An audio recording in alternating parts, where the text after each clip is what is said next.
Hello साथीहरू, म चाहिँ हेर्नुहोस् है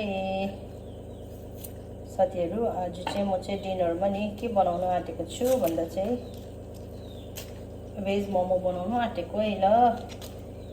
त्यसको लागि चाहिँ मैले यहाँनिर यो प्याजको पत्ता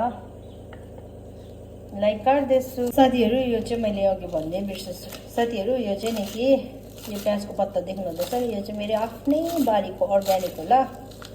यो चाहिँ कसैको बारीको होइन यो चाहिँ मेरो आफ्नै बारीको अनि आफै रोपेको हो मैले। साथीहरू, मेरो चाहिँ सबै सब्जीहरू धोएर काटेर लिएर आइसकेँ हो। यो प्याज भइहाल्यो, अनियन होइन, यो इस्कुस भयो, यो क्यारेट भयो, अन्त यो जिन्जर अदुवा ल।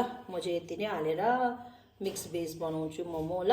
अरू क्या मजाले खान्छ नि, मलाई चाहिँ त्यसरी काट्नु आउँदैन साथीहरू हो। के गर्छ हौ साथीहरू, मेरो चाहिँ मिक्स भेज रेडी भयो हो। अन्त अब यसमा चाहिँ म के हाल्छु भन्दा चाहिँ हेर्नुहोस् ल, नुन हाल्ने स्वाद अनुसारमा होइन, थाहा भएकै कुरा हो। अन्त घिउ हाल्छु 1 स्पुन हो। अन्त तपाईँको अजिनोमोटो हाल्छु कम्ती हो। अब चाहिँ म यहाँ हाल्दैछु तेल हो। घिउ हालेर पनि कोही मोमो खाने हो भन्छ होला नि कि, तर घिउै हाल्नुपर्छ साथीहरू।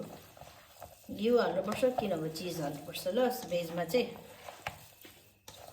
कस्तो दामी देख्यो नि, दामी देख्यो। भाइले चाहिँ यता साइडमा बेल्दैछ है हो साथीहरू। लु मैले चाहिँ बनाउनु पनि स्टार्ट गरेँ ल। भिडियो चाहिँ बनाएको हेर्नुहोस् हो, बनाउनु पनि थालेँ ल। म त यस्तो स्पेसल त जान्दिनँ, यस्तो दामी त जान्दिनँ हो, सिम्पलमै बनाउँछु हो। आज चाहिँ भाइले पुरा बेसी यहाँ मसला मेरो टाइम लाग्यो नि त हो।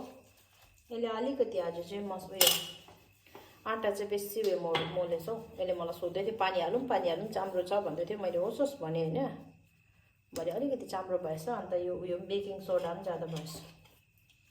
यसले अलिकति बेकिङ सोडा पनि बेसी हालेछ हो, केही छैन। हो त कभी कभी सानो नानीले यसरी गरिरहेको छ है।